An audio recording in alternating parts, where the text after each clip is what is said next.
Hi, I'm David Nolan, and I'm trying to make a video game.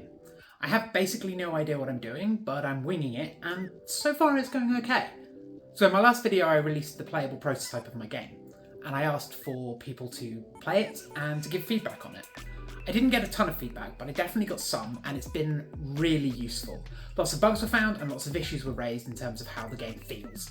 But in general, the feedback was very positive, and consistently I was told that I've got a solid game loop. What I really need is more content. So this is great. I'm really pleased about that. I'm pleased that people played it. Thank you so much to everybody who played it and gave me feedback. It's been so helpful. And it's great to hear that people think it's fun and that this is something that's worth pursuing. So because players think it's fun and I'm having fun making it, I'm going to continue working on it, at least for a bit longer. So for the next steps, there's two directions that I want to work in slightly in parallel. The first is to start adding more content. And to do that, I'm going to start adding what has always been in my mind the second part of the game. And that is, as I talked about in episode 0, a kind of resource management side of the game, a la Factorio and Satisfactory.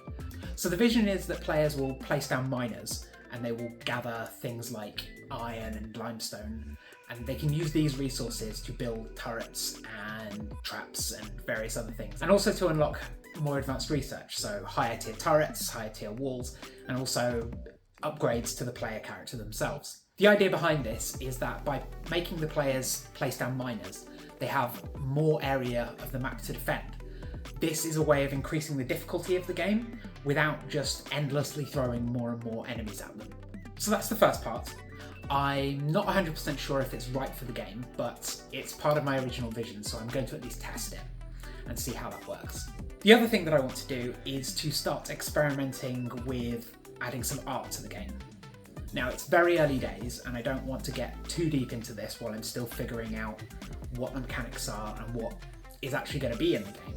But I saw a really interesting GDC talk, which I can link in the description below. And in that, they were talking about, as a solo developer, having art from the start really helps keep you motivated and keeps you feeling like you're developing a game and not just developing a prototype. So I'm going to slowly start tinkering with the art. This is something that's quite intimidating for me. I don't really know how to do this very well, so I'm going to have to experiment with some things. I imagine I'll make a bunch of stuff that I end up throwing away. But I think it's a good step to take in terms of getting more of a feeling for what my game will be like. So these are the two branches that I'm going to follow.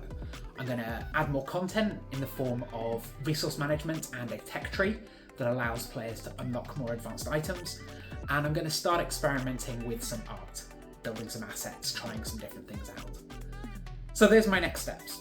If you're interested, keep following along and you will see my progress as it develops. And if you have any thoughts or anything that you'd like to share about my game and its current progress, please drop a comment down. I would love to hear from you. I will see you next time. Thanks very much.